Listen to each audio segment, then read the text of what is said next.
Y oremos una vez más. Padre Celestial, ponemos este estudio en tus manos. Te pedimos que nos enseñes las cosas que quieres que aprendamos por medio de esta corta pero potente carta que Juan escribió a su amigo, consiervo, hermano Gallo. Entonces, enséñanos, oh Dios, en el nombre de Cristo Jesús. Amén. Ok, hemos estudiado ya las primeras dos cartas de Juan y en esas primeras dos cartas estuvimos viendo el problema que la iglesia tenía con gente que venía de afuera a tratar de presentar doctrinas falsas, específicamente con la que lidia Juan en sus primeras dos cartas, es con la herejía de que Jesucristo no había venido en la carne, de que Jesucristo no había sido 100% hombre. Y cuando la iglesia tiene que luchar con gente y fuerzas que están fuera de la iglesia, esto puede causar muchísimos daños dentro de la iglesia. Sí, hay muchas iglesias que ahorita están en pleito, por ejemplo, o quieren estar en pleito con los gobiernos y con las decisiones que el gobierno está haciendo y son muy vocales en su manera de protestar acerca de lo que está pasando y creo que como ciudadanos de Estados Unidos tenemos nuestros derechos y debemos de buscar que se respeten. Sin embargo, creo que como ciudadanos del cielo tenemos que hacer lo que la palabra de Dios nos dice que debemos hacer. Y tenemos que seguir las pautas y los mandamientos que el Señor nos deja en ella. Y podemos hablar de diferentes mandamientos y diferentes pautas que la palabra de Dios nos pone como cristianos. Pero creo que debemos de hacer una diferencia entre nuestra ciudadanía de Estados Unidos y nuestra ciudadanía del cielo. Entonces, cuando las luchas de la iglesia son con gente de afuera, la iglesia puede causar o la iglesia puede sufrir muchos daños. Pero hay algo mucho más dañino para la iglesia que tener luchas y problemas con gente de afuera. Y eso es tener luchas y problemas dentro de la iglesia. Porque esas luchas y problemas dentro de la iglesia con gente de la misma iglesia pueden ser devastadoras. Pueden de hecho causar que iglesias cierren sus puertas, pueden causar que congregaciones se dividan, pueden causar que haya problemas que a la larga a veces no se pueden ni solucionar. La tercera epístola de Juan fue escrita en respuesta a una de estas luchas con alguien que estaba dentro de la iglesia. A diferencia de las dos primeras cartas, como ya les dije, que lidiaban con la herejía de que Jesús no había venido en la carne, y con la amonestación de parte de Juan a la iglesia de no recibir a falsos maestros, ¿sí? Que vinieran y trajeran alguna doctrina diferente a la que habían aprendido de Jesús y de los apóstoles. Sí, la tercera epístola de Juan lidia con un problema que está básicamente al revés. La tercera epístola de Juan va a lidiar con la iglesia que no está dispuesta a recibir a maestros, apóstoles, a recibir a predicadores que habían sido enviados por los mismos apóstoles desde Jerusalén o desde la sede en donde tuvieran su iglesia o de las otras iglesias para edificar la iglesia. Era algo que se practicaba muy a menudo en la iglesia primitiva, en donde había predicadores interinos que iban de ciudad en ciudad predicando. Les mencioné esto cuando estudiamos segunda de Juan. Y las iglesias a las que iban estaban encargadas o tomaban sobre sí mismas la responsabilidad de hospedarlos, de ayudarles y de enviarlos en su camino a la siguiente lugar a donde tenían que ir. Esta tercera carta está escrita porque a la iglesia a la cual la escribió Juan, que parece ser que era la iglesia en la que pastoreaba un amigo de él que se llamaba Gallo, parecía ser que en esa iglesia uno de los líderes que se llamaba Diótrefes había tomado el control sobre la congregación de la iglesia, hasta el punto en el que había prohibido que representantes de otras iglesias, enviados, como les dije anteriormente, al parecer por los mismos apóstoles, fueran a ministrar a su congregación.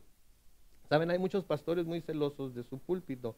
No los culpo, tenemos que tener mucho cuidado con quién dejamos predicar detrás de nuestro púlpito, pero creo también que Dios tiene la forma de enviarnos a veces consiervos, predicadores, pastores de otras iglesias que vienen y edifican y dan mensajes llenos del poder del Espíritu Santo a la iglesia, que la hace que rejuvenezca, que la hace que reviva, ¿sí? Y nunca debemos los pastores tener miedo de dejar que alguien ungido por el Señor para venir a predicar a nuestra iglesia, nunca debemos tener miedo de dejar que una persona predique de detrás del púlpito y inspire a nuestras congregaciones. Es algo que tengo el privilegio y la bendición de poder tener consiervos, pastores de diferentes iglesias, Calvary Chapels en español, que han venido a nuestra iglesia a predicar y que han traído grandes predicaciones muy poderosas.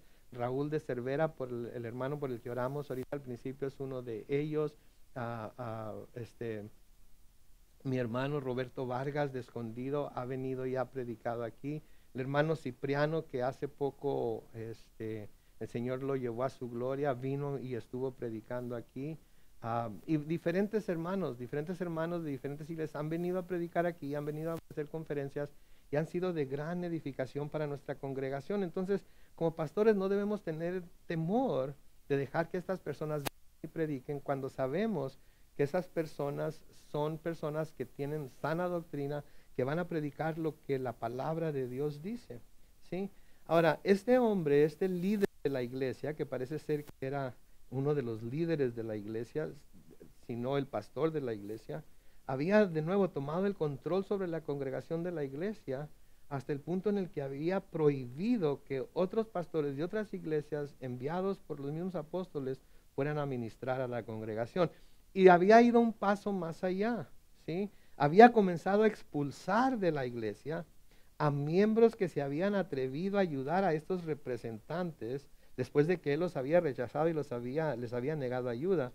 Habían tenido la osadía de darles la bienvenida a sus casas, de hospedarlos en sus casas, de proveer para sus necesidades, de proveer para sus viajes, ¿sí? Y las acciones de Diótrefes era una violación del mandamiento del cual ha estado hablando Juan en las primeras dos epístolas y en la que menciona también aquí, que era que el mandamiento de Cristo de amarnos los unos a los otros. Ahora no me malentiendan, Juan es muy claro en su segunda carta de que no se deben aceptar falsos maestros. Y que cuando llegan maestros que empiezan a enseñar cosas falsas, cuando llegan no debemos ni siquiera recibirlos en nuestra casa, pero cuando se van ni siquiera debemos decirles que Dios te bendiga. Entonces, está diciendo Juan de que debemos de tener discernimiento. Debemos tener discernimiento porque a menudo viene gente que sí trae un mensaje, que sí trae algo de parte de Dios para nosotros. Y si nosotros simplemente los descartamos, ¿sí? Entonces nos vamos a perder de la bendición que Dios tiene para nosotros en esas personas. De nuevo les decía, tengo algunos consiervos que han venido a predicar en nuestra iglesia, yo he ido a predicar a las suyas. Tenemos una relación muy estrecha y nos encanta convivir juntos y compartir lo que Dios está haciendo en nuestras congregaciones. Entonces, lo que Diótrefes estaba haciendo aquí, de nuevo, es una violación al mandamiento de Cristo de amarse los unos a los otros y de apoyarnos los unos a los otros. Entonces, habiendo dicho eso, noten ahí en el versículo 1 de tercera de Juan, aquí se nos dice a quién fue escrita la carta y noten cómo lo menciona Juan aquí. El anciano, él es el anciano hablando de Juan. O sea, así es como se nombraba él, el anciano, y hablamos acerca de la anciandad cuando estudiamos la primera carta de Juan. El anciano a Gayo. Gayo es la persona a quien se le está enviando la carta. Y luego noten cómo lo describe. El amado, a quien amo en la verdad. Y ahí vemos los temas que ha estado mencionando Juan desde la primera carta. El amor y la verdad. El amor y la verdad. El amor que nosotros decimos sentir los unos por los otros, el amor que decimos sentir por Dios, el amor que decimos sentir por nuestro Señor Jesucristo debe estar basado en la verdad. Todo tiene que estar basado en la verdad, no en sentimientos, como se los he dicho ya en varias ocasiones durante nuestro estudio de primera, segunda y ahora tercera de Juan. Entonces, a Gayo, el amado, a quien amo en la verdad. ¿Sí? Ahora, algo que vemos muy claramente aquí, que es diferente a las otras cartas, es que esta carta está dirigida a una persona en particular, el cual se llama Gayo. Ahora, no tenemos mucha información acerca de este gallo, ¿sí? No se nos da más información acerca de él y ninguna información ha sido encontrada hasta ahora acerca de esta persona. Pero hay otros, y me da cosa decir, hay otros gallos, pero hay otros gallos, u otro gallo cuando menos, mencionado en las Escrituras. Uno es mencionado por Lucas en el libro de los Hechos y el otro es mencionado por Pablo también en el libro de Romanos y en el libro de Primera de Corintios. Y por las características que nos muestran las escrituras que les he mencionado, pudiéramos deducir que este gallo al que se está refiriendo Juan es el mismo gallo. Por ejemplo, en Hechos capítulo 19 y el versículo 29, en Éfeso, recuerden que Pablo está en Éfeso, y recuerden que había artífices ahí que hacían templos de plata de la diosa Diana, y cuando Pablo llegó a predicar el evangelio y habló de cómo los dioses hechos de manos de hombre no son verdaderamente dioses, hubo alguien que se quejó, alguien del gremio de los escultores que se quejó y dijo que Pablo iba a hacer que ellos tuvieran pérdidas de las ganancias que tenían por elaborar los templos de Diana y las diferentes estatuas de los dioses. Y en Hechos capítulo 19 y el versículo 19, noten lo que dice: la ciudad entera se llenó de confusión, así que todos se fueron al teatro y llevaron a rastras a Gayo y Aristarco, los compañeros macedonios de Pablo. Y Pablo intentó enfrentarse al pueblo, pero los discípulos no lo dejaron. Esta persona, Gayo, como vamos a ver un poco más adelante, era una persona que tenía el don de hospitalidad y había recibido a Pablo y a otros apóstoles y a otros enviados de la iglesia en su casa y a otros cristianos en su casa, precisamente como Juan le está enviando esta carta, la tercera carta de Juan, que debería ser.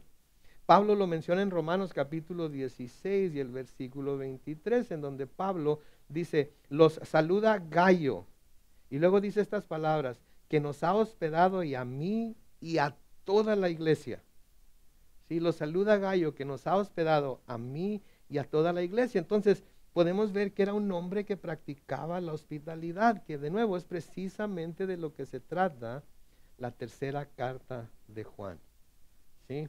En Primera de Corintios 1:14 Pablo lo vuelve a mencionar y dice: doy gracias a Dios que no he bautizado a ninguno de ustedes excepto a Crispo y a Gayo, para que ninguno de ustedes diga que fueron bautizados en mi nombre. Entonces, si este Gayo es el mismo que es mencionado en estos versículos, es el mismo al cual Juan le escribió la carta que escribió, quiere decir que era un hombre que tenía tiempo caminando con el Señor, que era un miembro de una de las iglesias de Asia Menor en donde Juan habría ministrado en aquellos tiempos. Muchos piensan que era parte de la iglesia de Éfeso, ¿sí? Y Juan, por medio de la carta, le da la tarea de confrontar el autoritarismo de Diótrefes hasta que el apóstol pudiera ir para lidiar con el problema él mismo. Entonces, Juan ha escuchado lo que está pasando en esa iglesia. Juan ha escuchado lo que Diótrefes ha estado haciendo. Y ahora le escribe a su amigo Gayo, a su hermano Gayo, su consiervo, pudiéramos decir Gayo, para decirle lo que tiene que hacer mientras él va a lidiar con el problema él mismo. Ahora, noten el versículo 2. En el versículo 2 le dice amado, y noten cómo de nuevo le dice amado. ¿Sí? Juan a veces se le describe como el discípulo a quien Jesús amaba. ¿Sí? Se describe como el discípulo a que Jesús amaba. En la última cena lo vemos como aquel que está recargado sobre el pecho de Jesús. Y fue también aquel a quien el Señor Jesucristo le encargó su mamá cuando murió en la cruz. ¿Sí? Cuando le dijo: hijo, he aquí tu madre, madre, he aquí tu hijo, etcétera, etcétera. Y se llamaba el apóstol amado. ¿Sí? Y hace honor a su nombre, estando lleno de amor para con todos aquellos con los que lidiaba. En las tres cartas hemos visto cómo llama a la iglesia amados, los llama hijitos, ¿verdad? Les habla de cuánto los ama, ¿sí? Y muestra el amor que tiene para con ellos. Creo que nosotros como hijos de Dios somos amados de Dios, hemos sido amados por Dios. Estamos siendo amados por Dios, por su Espíritu Santo y por su Hijo Jesucristo. Y creo que como Juan bien nos dice aquí en sus 3 epístolas, debemos demostrar ese amor a los demás. Vivimos en un tiempo en donde, y lo hemos dicho ya varias veces, hay incertidumbre, el amor de muchos se está enfriando, ¿verdad? Pero el amor de la iglesia, el amor de los unos por los otros debe de ir creciendo, especialmente cuando vemos que los tiempos son como son y enfrentamos las situaciones que enfrentamos. Debemos de buscar amarnos los unos a los otros y debemos de buscar ayudarnos los unos a los otros siempre que tengamos oportunidad. ¿Sí? Y es hermoso cuando la iglesia hace lo que tiene que hacer. Sí, ayer tenemos en la casa tenemos una silla blanca de plástico allá afuera en el porche. Y anoche cuando llegó mi hijo de visitar a su novia, encontró 2 paquetes sobre la silla. Y eran 2 paquetes que traían galletas y chocolates y dubalines y cosas así, que alguien dejó en nuestro porche que nosotros no sabemos quién fue. Pero fue alguien que quería mostrar su amor, su cuidado, su deseo de bendecirnos. Sí, a menudo me habla alguien de la iglesia y hermano, necesita algo. Ah, me llevan cosas, ¿verdad? Me llevan cosas como nieve, pasteles, ah, comida. El otro día una hermana me llevó un aguachile, que qué bárbaro, tremendo. ¿Saben qué? Nada muestra amor como el alimentarnos los unos a los otros. Así es que debemos estar siempre al pendiente de lo que nuestros hermanos y hermanas pueden necesitar.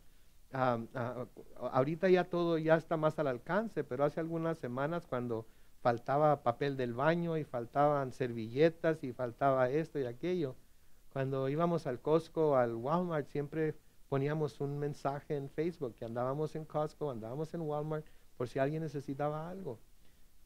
Somos los guardas de nuestros hermanos y debemos amarnos. En muchas partes de las escrituras lo vemos. Debemos amarnos como Él nos ha amado a nosotros, como Dios nos ha amado a nosotros.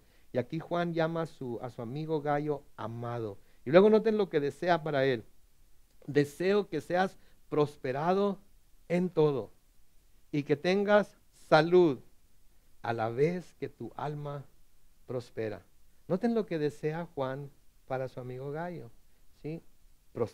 Que sea prosperado en todo, prosperidad, que tenga salud, ¿sí? A la vez que tu alma prospera. Entonces Juan deseaba que Gayo fuera prosperado en todo, ¿sí? En todo. Quiero decirles algo, ¿ok? La prosperidad no está peleada con la piedad ni con la santidad, ni viceversa. ¿Sí? La prosperidad es algo que Dios quiere para sus hijos. La prosperidad es algo que debemos buscar tener. Pero la prosperidad va más allá del dinero. La prosperidad va más allá de los bienes materiales. La prosperidad se puede usar para describir, por ejemplo, aquí Juan la usa para describir la prosperidad del alma de Gayo. ¿Sí? Podemos prosperar en posición, si no bien en situación económica. Podemos prosperar en tipo de carro que manejamos sin necesariamente ser millonarios. Si no tengo nada y de repente tengo 1,000,000, ¿he prosperado? Muchísimo. Pero si no tengo nada y de repente tengo 100, ¿he prosperado? Muchísimo. Las dos son prosperidad, nomás que en diferentes medidas. Entonces la prosperidad no está peleada con la santidad, ni está peleada con la piedad, ¿sí? Pero la prosperidad tiene que venir de Dios. Y la prosperidad tiene que venir en la proporción que Dios quiere y sabe que cada uno de nosotros debemos tener y podemos manejar. Ahora, la prosperidad no es producto de la fe, como dirían los que predican el evangelio de la prosperidad. En otras palabras, si tú crees que lo puedes tener, lo vas a tener. Si tienes la suficiente fe como para declararlo y agarrarlo, lo puedes tener. Puedes declarar responsabilidad, prosperidad, ¿sí? Puedes nombrarlo en el nombre de Cristo y vas a recibir prosperidad. Pero en la Biblia la prosperidad no está basada en la fe. ¿Escucharon eso? La prosperidad no se basa en la fe. ¿Sí? Lo que la palabra de Dios dice es que la prosperidad se obtiene por medio de la obediencia a la palabra de Dios. Entonces la prosperidad que Dios da está basada en la obediencia a la palabra de Dios. Por ejemplo, en el Salmo capítulo 1, los versículos 1 al 3, dice: bienaventurado el hombre que no anda en compañía de malvados, ni se detiene a hablar con pecadores, ni se sienta a conversar con blasfemos, que por el contrario se deleita en la ley del Señor y de día y noche medita en ella. Ese hombre es como un árbol plantado junto a los arroyos, llegado el momento da su fruto y sus hojas no se marchitan, y en todo lo que hace prospera. ¿Por qué prospera? Porque está meditando en la palabra de Dios día y de noche. Se deleita en la palabra del Señor. Sigue los métodos y consejos que la palabra del Señor da para poder alcanzar el tipo de prosperidad que viene de Dios, en la cual no hay ninguna tristeza, en la cual no hay nada de qué arrepentirse, en la cual no hay nada de qué quejarse, porque viene de parte de Dios. Dios nos da y no hay tristeza en ello, porque lo recibimos con acciones de gracias y lo recibimos para usarlo para su honra y gloria, no para tener más, no para amontonar más, no para tener mejor, más nuevo, más grande, sino para usarlo para la gloria de Dios. En Deuteronomio 29:9 el Señor les dice a los israelitas: así que ustedes deben cumplir con las palabras de este pacto. Se los dice por medio de Moisés, obviamente. Así que ustedes deben cumplir con las palabras de este pacto y ponerlas por obra para que prosperen en todo lo que hagan. Para que prosperen en todo lo que hagan. La palabra de Dios nos da fórmulas para ser prósperos. La palabra de Dios nos da los métodos que debemos seguir para poder ser prósperos. ¿Sí? Y en ninguna parte dice que debemos declararlo y esperarlo y agarrarlo. Dice que debemos obedecer a Dios, debemos seguir sus mandamientos, debemos cumplir con su palabra, y entonces vamos a prosperar. ¿Por qué? Porque la palabra de Dios es la fórmula que debemos usar para todo aspecto de nuestra vida, inclusive la prosperidad financiera de nuestra familia. La palabra de Dios. Si el Señor Jesucristo nos dijo: busquen primeramente que el reino de Dios y su justicia, y todo lo demás los será añadido. Esto incluye la prosperidad. A Josué le dice en Josué 1 y el versículo 8: procura que nunca se aparte de tus labios este libro de la ley, medita en él de día y de noche, para que actúes de acuerdo con todo lo que está escrito en él. Así harás que prospere tu camino y todo te saldrá bien. ¿Se fijan? Es la ley.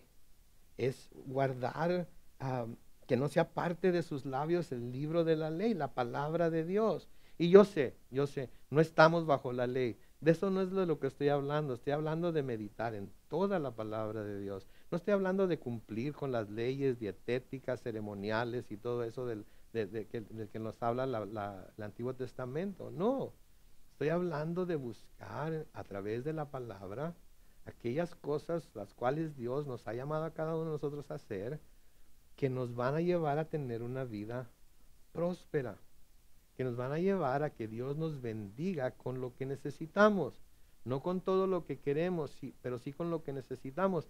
Y también al bendecirnos con lo que necesitamos, nos va a bendecir con contentamiento, porque gran ganancia es la piedad con contentamiento. Vamos a estar dispuestos a estar contentos con lo que nos da, porque sabemos que es de acuerdo a su voluntad. David, cuando le aconseja a Salomón lo que tiene que hacer, cuando lo deja encargado de construir el templo, le dice a Salomón en Primera de Crónicas capítulo 22 y el versículo 13, le dice: si pones por obra los estatutos y decretos que el Señor le entregó a Moisés para Israel, serás prosperado. Esfuérzate y cobra ánimo, no temas ni desmayes. Noten lo que David, aquel hombre conforme al corazón de Dios, le dice al hombre que se supone que es el más sabio que jamás haya vivido. ¿Sí? Si pones por obra los estatutos y decretos que el Señor le entregó a Moisés para Israel, serás prosperado. Esfuérzate y cobra ánimo, no temas ni desmayes. Entonces la prosperidad es parte de la piedad, es parte de la santidad. ¿Sí? No están peleadas la una con la otra. No quiere decir que porque somos cristianos debemos siempre andar en carencias y no tener lo suficiente y ser eso no es lo que quiere decir. Debemos de buscar prosperar, pero debemos de buscar prosperar de acuerdo a la palabra de Dios y de acuerdo a la voluntad de Dios. Y luego le desea salud, ¿sí? Uy, en el tiempo en el que estamos ahora mismo, ¿qué es lo que más le pedimos a Dios que nos ayude a conservar? ¿Sí? ¿Qué es lo que siempre se nos dice? Siempre se nos dice, si tienes salud, tienes todo, ¿verdad? Te puede faltar el trabajo, te puede faltar esto, aquello, pero que no te falte la salud, porque si te falta la salud, entonces sí. ¿Verdad? Y ahorita, ¿qué es lo? Yo no sé ustedes, pero yo cada vez que me acuesto a dormir, una de mis últimas oraciones es, Señor, ayúdanos a mí y a mis hijos a conservar nuestra salud. ¿Sí? Y estoy seguro que muchos de ustedes eso es lo que le piden a Dios también en estos tiempos. Si todo lo demás que normalmente le pedimos como que está siendo relegado a un lado y lo que le pedimos es, Señor, guarda nuestra salud, cuida nuestra salud, que no nos voy a contagiar este COVID-19, que no vamos a ser contagiados por este coronavirus, ¿sí? La salud es lo más preciado que tenemos ahorita, por eso andamos por todos lados con máscara, por eso no salimos y no tenemos que salir, por eso nos cuidamos de estar 6 pies de separados aquí. Ahorita estamos aquí 6 varones, 4 de nosotros estamos separados por 6 pies o más, 2 están allá bien juntitos porque están trabajando juntos, pero buscamos separarnos los unos de los otros. ¿Sí? ¿Por qué? Porque queremos guardar nuestra salud. Ahora, la salud también es algo que Dios nos da. Y también la salud, también la podemos guardar, ¿sí? Y también la podemos gozar. Pero también tiene mucho que ver nuestra obediencia a la palabra de Dios. Ahora, no quiere decir que cuando no obedecemos la palabra de Dios o cuando no estamos en la voluntad de Dios, Dios nos castiga con enfermedades. Eso no quiere decir, porque eso no lo vemos en las Escrituras. Pero sí se nos llama a ser obedientes precisamente para poder tener salud. Y déjenme decirle algo, si siguiéramos las leyes dietéticas que Dios dio a los judíos en el Antiguo Testamento, seríamos mucho más saludables. Nada más con el hecho de que no les permitió comer carne de puerco. Nada más con eso, imagínense ustedes, sin carnitas, sin tocino, sin chorizo de puerco, ¿sí? Imagínense ustedes, sin los chicharrones en salsa verde. Imagínense ustedes, sin todas esas cosas, ¿qué tanto más saludables no estaríamos? ¿Qué tanto más abiertas no estarían nuestras arterias? ¿Sí? Nada más con eso es para mencionar nada más una cosa. ¿Sí? Si seguimos la ley de Dios, ¿sí? Vamos a tener una vida más saludable y más próspera. Se los garantizo. ¿Okay? Ahora, esto no quiere decir que nunca nos vamos a enfermar. ¿Sí? Un día, nuestra edad, nuestra condición física, etcétera, va a menguar. Y un día nos vamos a enfermar de algo, ¿sí? De la enfermedad que nadie nos podemos salvar es de la enfermedad de la vejez, ¿sí? Y eso nos va a llevar finalmente a que el Señor nos lleve a su presencia, si es que no viene antes por su iglesia. Pero mientras nos apeguemos a lo que la palabra de Dios dice, ¿sí?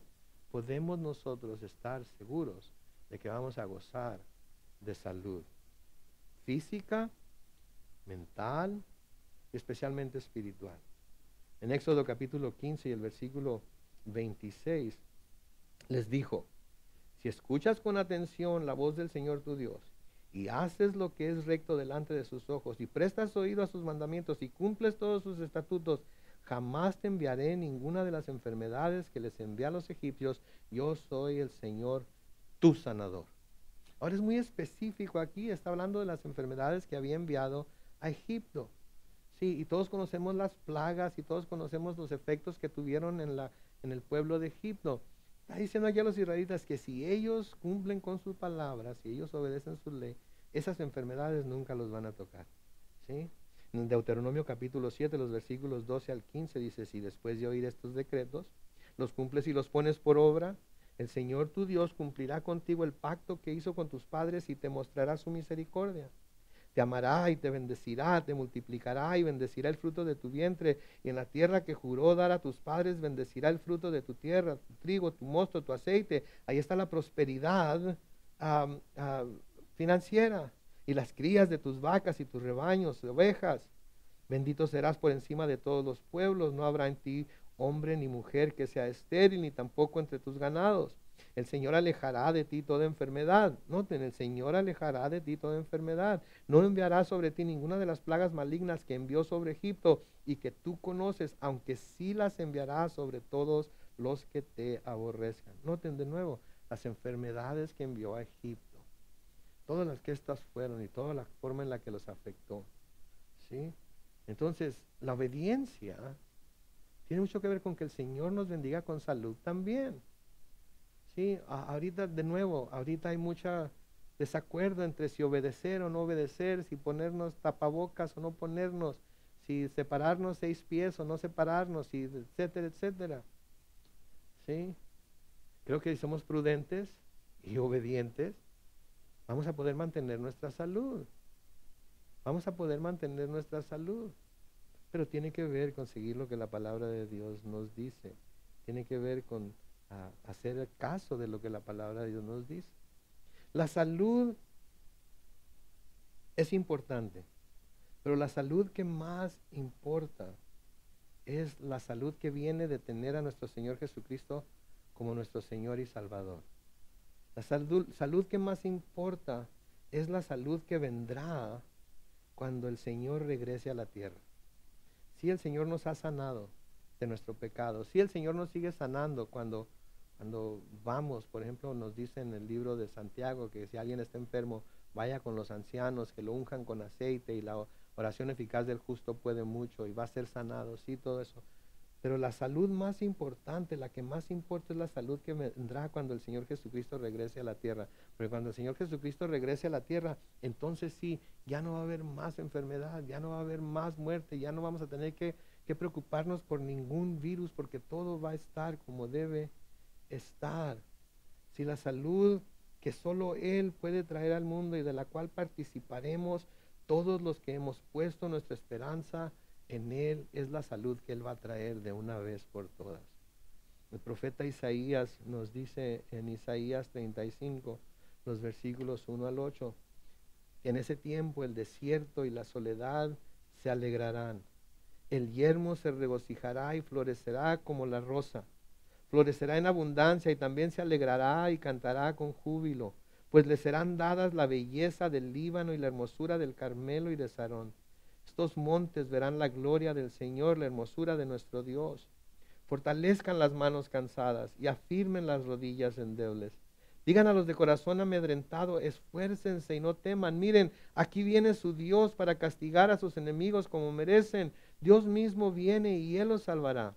Entonces se abrirán los ojos de los ciegos, lo mismo que los oídos de los sordos. Entonces los cojos saltarán como ciervos y la lengua del mudo cantará. Porque en el desierto serán cavados pozos de agua y en la soledad correrán torrentes. El páramo se convertirá en estanque, el sequedal en manantiales de agua y en la guarida de los chacales crecerán cañas y juncos. Ahí habrá un camino empedrado que será llamado camino de santidad. No pasará por ahí nada impuro porque Dios mismo estará con ellos. Si alguien pasa por este camino, no se extraviará por más torpe que sea. Me encanta esto que dice aquí. Si alguien pasa por este camino, no se extraviará por más torpe que sea. ¿Saben por qué me da gusto esto? Porque yo soy una persona muy torpe. ¿Sí? Pero si estoy en el camino de Dios, si estoy en el camino que el Señor ha trazado para mí, ¿sí? Aunque sea torpe, no me puedo extraviar. Porque es un camino que Él ha abierto para mí a través de Jesucristo. En el último libro de la Biblia, en Apocalipsis, dice, después me mostró, en Apocalipsis 22, versículos 1 y 2, dice, después me mostró un río límpido, de agua de vida. Era resplandeciente como el cristal y salía del trono de Dios y del Cordero. En medio de la calle de la ciudad y a cada lado del río estaba el árbol de la vida, el cual produce 12 frutos y da su fruto cada mes. Y noten la última parte del versículo 2. Las hojas del árbol eran para la sanidad de las naciones. Cuando el Señor venga por su iglesia y nos lleve a estar en el cielo con Él, ya no vamos a tener que preocuparnos por ninguna enfermedad. Ya no vamos a tener que preocuparnos por ningún virus. ¿Sí? Va a haber completa sanidad. Va a haber en Él completa paz. No vamos a tener que preocuparnos por nada. Entonces, ¿qué desea Juan para su amigo Gallo? Prosperidad y salud. ¿Quién de nosotros ahorita quiere prosperidad y salud? Yo creo que todos buscamos prosperidad y salud. Pero luego noten lo que dice la última parte, porque esto es lo importante aquí. La última parte del versículo dice, a la vez que tu alma prospera. Que tengas prosperidad en todo. Que tengas salud, a la vez que tu alma prospera. Busqué este versículo en diferentes versiones de la Biblia. Y quiero leerles algunas versiones para que puedan tener un entendimiento más profundo de lo que este versículo quiere decir. Por ejemplo, en tercera de Juan, capítulo 1, versículo 2, en la versión Dios habla hoy. La versión Dios habla hoy. Dice, querido hermano, pido a Dios que, escuchen esto, así como te va bien espiritualmente, te vaya bien en todo y tengas buena salud. ¿Escucharon lo que dice ahí la Biblia? Dios habla hoy. Juan le dice a Gallo, querido hermano, pido a Dios que así como te va bien espiritualmente, te vaya bien en todo y tengas buena salud. Así como te va bien espiritualmente, te vaya bien en todo y tengas buena salud. Le está yendo bien espiritualmente a Gallo, como vamos a ver más adelante. ¿Sí? Entonces Juan desea que así de fuerte, que así como le está yendo bien espiritualmente, le vaya también en su prosperidad y le vaya en su salud. La Biblia latinoamericana dice en tercera de Juan, versículos 1 y 2, amado, ruego que seas prosperado en todo, así como prospera tu alma y que tengas buena salud. Deseo que seas prosperado en todo, ruego, dice en la Biblia latinoamericana. Ruego que seas prosperado en todo, así como prospera tu alma y que tengas buena salud. De nuevo, a la medida que está prosperando espiritualmente, a la medida que está prosperando su alma, así ruega Juan a Dios que prospere también en lo financiero, en su prosperidad de sus bienes y en su salud. Pero la que más me gusta, la que más me llenó el ojo, por así decirlo, es lo que dice la Nueva Versión Internacional en tercera de Juan, capítulo 1, versículo 2, que dice, querido hermano, oro para que te vaya bien en todos tus asuntos y goces de buena salud, así como prosperas espiritualmente. ¿Escucharon eso? Querido hermano, oro para que te vaya bien en todos tus asuntos y goces de buena salud, así como prosperas espiritualmente. Pregunta, si se nos deseara que nuestra prosperidad y nuestra salud fuera igual a nuestra prosperidad espiritual, ¿qué tan prósperos y saludables fuéramos? ¿Escucharon la pregunta? Si alguien nos deseara a nosotros, como Juan le está deseando a Gallo, que nuestra prosperidad y nuestra salud fuera igual a nuestra prosperidad espiritual, ¿qué tan prósperos y saludables fuera? Porque si estamos prosperando espiritualmente, si espiritualmente estamos creciendo, si espiritualmente estamos siendo fortalecidos, si espiritualmente estamos en donde debemos estar, si espiritualmente estamos buscando a Dios para que nos guíe, nos dirija, nos muestre el camino y espiritualmente por el poder del Espíritu Santo nos damos a la tarea de seguir esos caminos, quiere decir que nuestra prosperidad y nuestra salud va a crecer en la medida en que nuestra vida espiritual está creciendo. Entonces, sí es bueno buscar la prosperidad, sí es bueno querer tener salud, pero más importante en la economía de Dios es nuestra prosperidad espiritual, es nuestro crecimiento espiritual. De nuevo, el principio que el Señor Jesucristo nos da en el libro de Mateo: busquen primeramente el reino de Dios y su justicia, y todo lo demás va a ser añadido.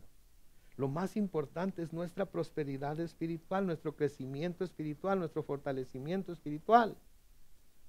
¿sí? Podemos tener mucho dinero, podemos ser las personas más saludables del mundo, pero si nuestra prosperidad, nuestra salud espiritual no está donde debe estar todo eso, ¿de qué nos sirve? ¿Para qué lo queremos? ¿En qué nos ayuda?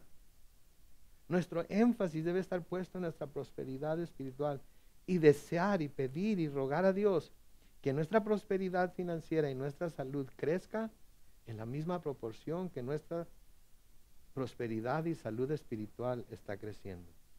Porque nuestro crecimiento espiritual es algo que se debe manifestar en nosotros conforme avanza nuestro caminar con el Señor.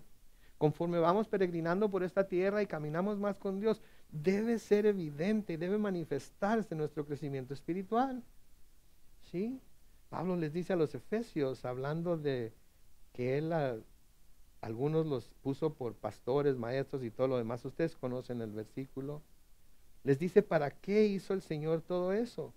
Y les dice que para que no andemos siendo aventados por todo viento de doctrina de un lado para otro. Les dice, sino para que profesemos la verdad en amor, y ahí está de nuevo la verdad en amor, y crezcamos en todo en Cristo, que es la cabeza, de quien todo el cuerpo bien concertado y unido entre sí por todas las coyunturas que se ayudan mutuamente, según la actividad propia de cada miembro, recibe su crecimiento para ir edificándose en amor. Entonces nuestro crecimiento espiritual, ¿sí?, va a ayudar a que todo lo demás vaya creciendo también. El amor que tenemos los unos por los otros, la verdad que decimos creer y seguir, ¿sí? Y eso va a determinar también prosperidad y salud. Sí, porque nuestra salud y prosperidad espiritual está creciendo. A los tesalonicenses, Pablo les escribe en Tesalonicenses capítulo 3, los versículos 11 al 13, que nuestro Dios y Padre y nuestro Señor Jesucristo dirijan nuestro camino hacia ustedes y que el Señor los haga crecer y aumente el amor entre ustedes y hacia los demás, así como también nosotros los amamos a ustedes, para que se fortalezca su corazón y sean ustedes santos e irreprensibles delante de Dios y Padre, de nuestro Dios y Padre, cuando venga nuestro Señor Jesucristo con todos sus santos. Sí, que el Señor los haga crecer y aumente entre ustedes y hacia los demás, así como también nosotros los amamos a ustedes. Entonces debe haber un crecimiento, debe haber una manifestación constante de nuestra prosperidad espiritual.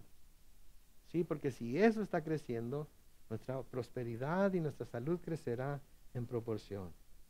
Pedro nos dice en 2 de Pedro capítulo 1 versículos 5 y 8, por eso ustedes deben esforzarse por añadir virtud a su fe, conocimiento a la virtud, dominio propio al conocimiento, paciencia al dominio propio, piedad a la paciencia, afecto fraternal a la piedad y amor al afecto fraternal. Si todo esto abunda en ustedes, serán muy útiles y productivos en el conocimiento de nuestro Señor Jesucristo. Entonces es un constante crecimiento, es un constante esforzarnos, no por ser salvos, ya somos salvos. Pero tiene que haber un crecimiento espiritual en cada uno de nosotros. Tiene que haber prosperidad espiritual en cada uno de nosotros para que la prosperidad y la salud puedan tener algo en que fundarse. Puedan tener algo sólido sobre el cual fundarse. Y no simplemente nuestros deseos, sino simplemente los deseos de nuestro corazón, que a menudo son muy egoístas, sino los deseos que Dios ha puesto en nuestro corazón para que usemos todo lo que Él nos da para la honra y gloria de su nombre. El versículo 3 de tercera de Juan dice, pues yo me regocijé mucho cuando los hermanos vinieron y dieron testimonio de tu fidelidad y de cómo andas en la verdad. ¿Okay? Entonces los hermanos que han ido a visitar a Juan hablaron acerca de la fidelidad de Gayo aún en las circunstancias en las que se encontraba. Hablaron de su fidelidad en ser hospitalario, hablaron de su fidelidad en defender a la iglesia, hablaron de su fidelidad en recibir a los hermanos que eran enviados para ministrar a la iglesia. Y luego noten lo que dice el versículo 4, no tengo mayor gozo que oír que mis hijos andan en la verdad. como pastores. Esa es una de las cosas que más gozo nos trae. Saber que nuestros hijos, saber que aquellos que Dios ha puesto a nuestro cargo, crecen espiritualmente, sirven, ¿sí? Están dispuestos a sacrificar su tiempo, talento y tesoro por el cuerpo de Cristo, para el bienestar de los hermanos, ¿sí? Porque esa es una muestra de crecimiento espiritual.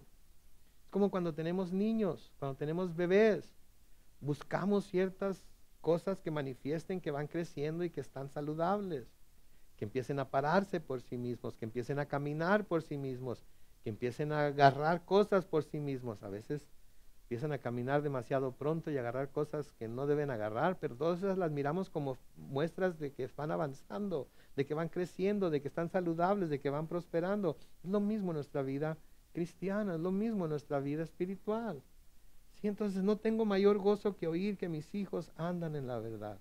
Como padres de familia, no hay nada que nos cause más gozo que ver a nuestros hijos en la iglesia, sirviendo, ¿sí? Si tienen la edad para servir, reuniéndose con el grupo de jóvenes, yendo con gusto a la escuela dominical, ¿sí? Hablando bien de sus maestros y contándonos lo que aprendieron este domingo. No hay cosa que nos dé más gozo, que cause más gozo en nuestro corazón, y buscamos esas cosas, buscamos verlos en ellos. ¿Por qué? Porque esas cosas nos muestran que han aprendido la lección y que siguen los caminos del Señor que nosotros les mostramos desde pequeños. ¿Sí? Entonces, eso es lo que Juan está diciendo aquí.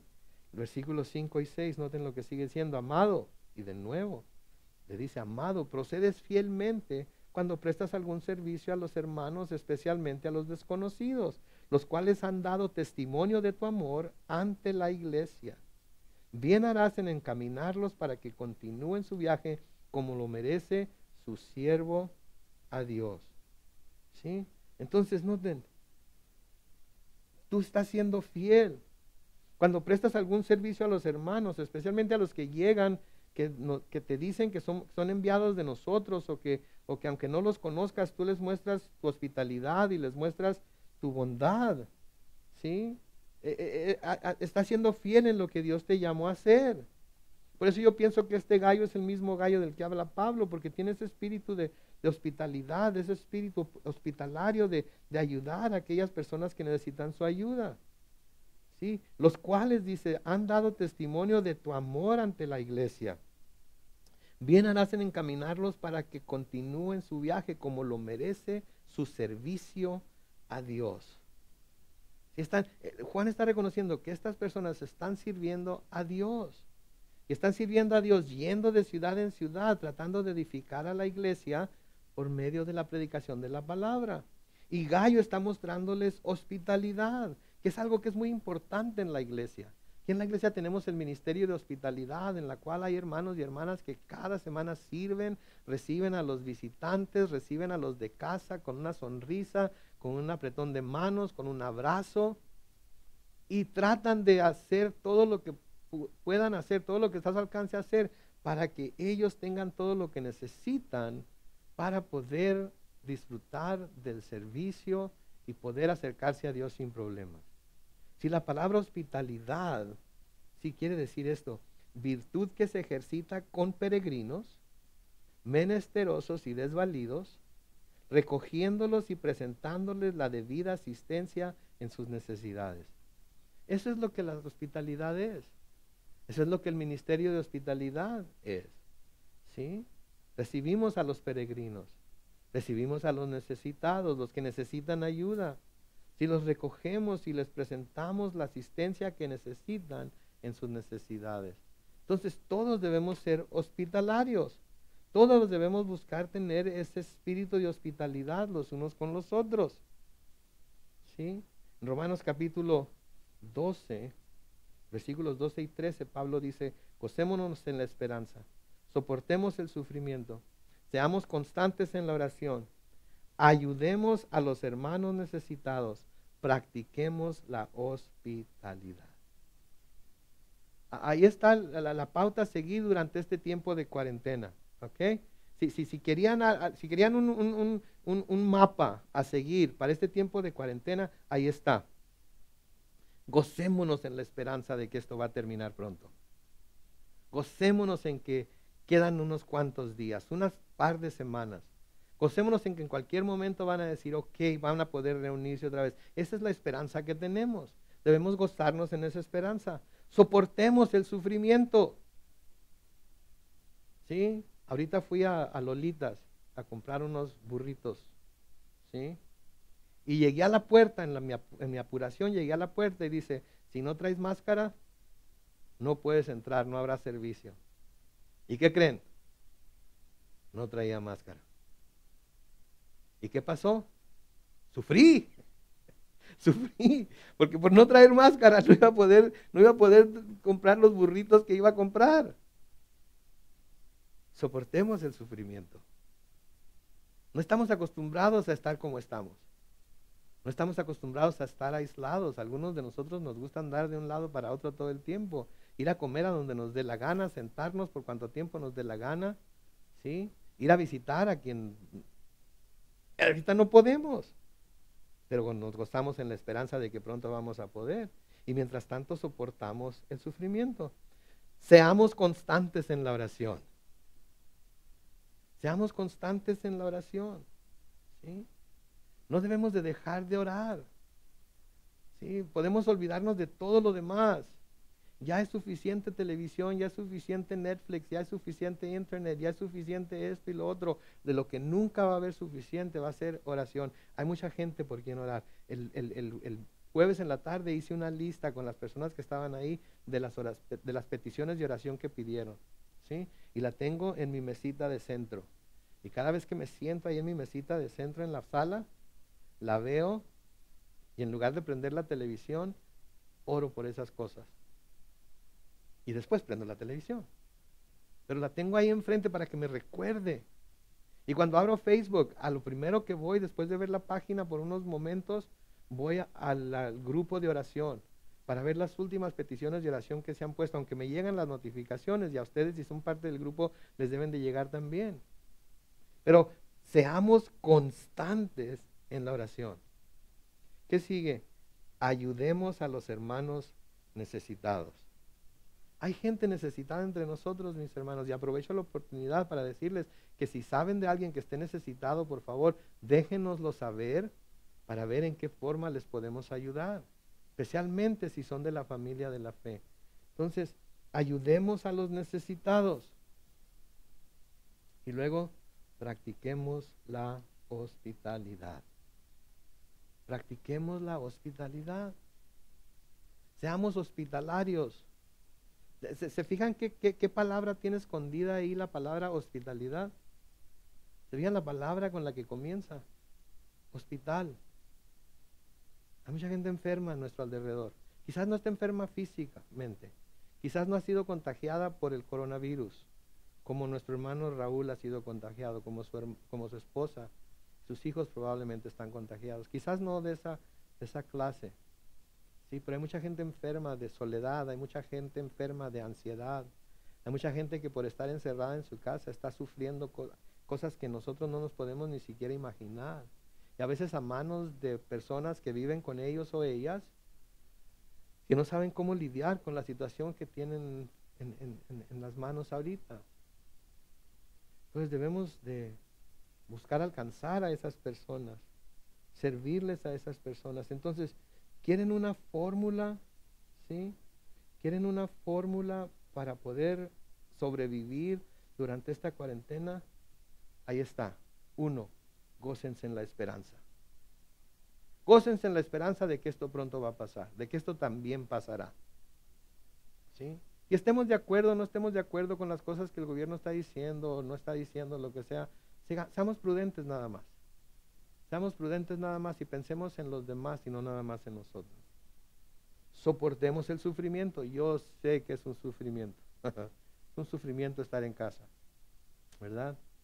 Es un sufrimiento, especialmente cuando leí en algún lugar de alguien que dijo, no puedo separarme 6 pies de mi refrigerador, ¿verdad? Y cuando estamos en casa, vamos del sillón al refrigerador, del refrigerador al sillón, del sillón al refrigerador, etcétera, etcétera, etcétera. ¿Sí? Entonces soportemos el sufrimiento, seamos constantes en la oración. No dejemos de orar ni un solo día. ¿Sí? Ni un solo día dejemos de orar. Ayudemos a los hermanos necesitados. Busquemos ser ayuda para todos los hermanos necesitados, ¿sí? Y practiquemos la hospitalidad. Esa es la fórmula para pasar este tiempo. ¿Sí? Y eso es lo que Gayo hacía en esta iglesia, y esa es la razón por la que Juan lo está halagando, ¿sí? Porque era fiel en prestar el servicio a los hermanos, ¿sí? Y los hermanos daban testimonio del amor de Gayo por la iglesia, ¿sí? Entonces nosotros también, ese debe ser nuestro propósito para esta semana. No perder las esperanzas, mis hermanos, no pierdan las esperanzas, pronto va a pasar esto. Vamos a soportar el sufrimiento. Sí, a veces es difícil, pero soportémoslo. No dejemos de orar, los invito el próximo miércoles, ¿sí? A nuestra reunión de oración, ¿sí? Y no dejemos de buscar la forma de ayudar a los hermanos necesitados, practiquemos la hospitalidad. Amén. Esto es lo que debemos estar haciendo ahorita. Los invito a que todos juntos como iglesia lo hagamos hasta la venida de nuestro Señor Jesucristo. ¿Sí? Vamos a orar.